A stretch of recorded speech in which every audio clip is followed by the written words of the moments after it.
Hey, it's been a minute, so I want to do some venting with something quick and dirty and experimental.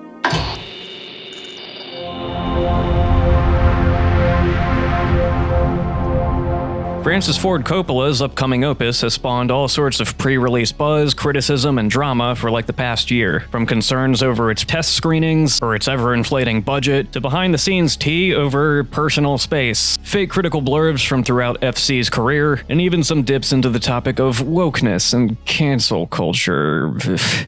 Basically, what started as a fascinatingly excessive and polarized project from one of the godfathers of modern American cinema has become a circus of boomerism that I'm not even sure I want to bother seeing in theaters when it comes out this month. All of these feelings have been cemented by the trailer, which at the time of recording this only dropped a few hours ago, and man, it's funny. It would have come off like any other hyped movie with a massive budget and blockbuster touches, you know, a case of it could go either way, were it not for how they decided to start the thing. The voice of Lawrence Fishburne, reading off a blurb that would have been handed to Don LaFontaine himself in the 1990s. When the world is in trouble, we call upon one man. On one hand, it's kinda neat to see a vintage structure to a modern trailer, the kind of thing that promoted Star Wars or Terminator as an event. Somewhere in space, this may all be happening right now. There is a creature alive today who has survived millions of years of evolution. Sylvester Stallone.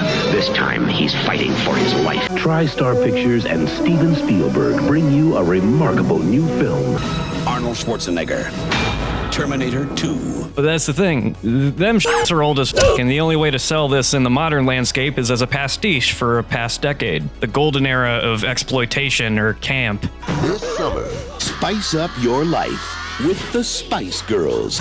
In 2.5 hours of pure dynamite. Whereas the marketing for this film has already been pretty damn unironic and sure of its significance. Between media coverage and its grandiose, dare I say, Randian visuals, we're well past the line of cheeky elevator pitch to earnest self-importance. Nolan-y, let's say. Anyway, take it away, Larry. One filmmaker has always been ahead of his time.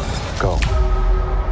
Now, from visionary writer and director Francis Ford Coppola comes an event nothing can prepare you for. Lighten up, Francis. Let me make one thing absolutely clear. Coppola has made some of the best goddamn movies of his time or any time. Operative word being has. But to get this high off your own supply for a film that, on top of already looking pretty derivative, is also selling itself exactly how a handful of other visionaries have sold their high-concept, cerebral, mind-bending cinematic experiences with a in-a-world voiceover. In a world where both of our cars were totally underwater. It's Mimi. It's Cringe and Mimi, my dude. And if you don't know what that means, just ask Jason, I guess.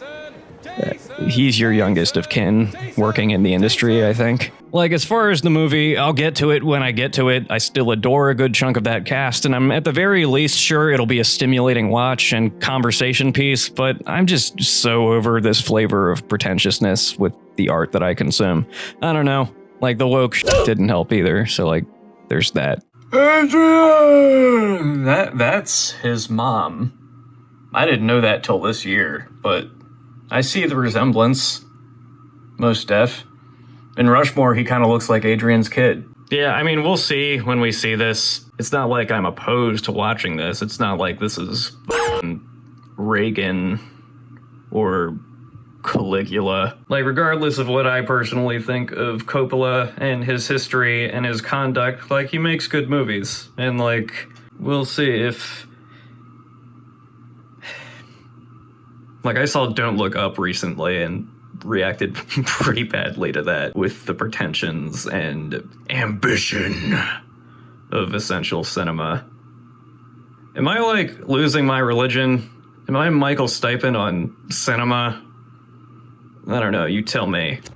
Wow, look at that, 1 page. We'll see if I can do something like that ever again. I just needed to get something longer than a minute out, because frankly, I have no clue how often that's gonna happen with the way my life flow is going. Work, family, energy, spirit, chakras.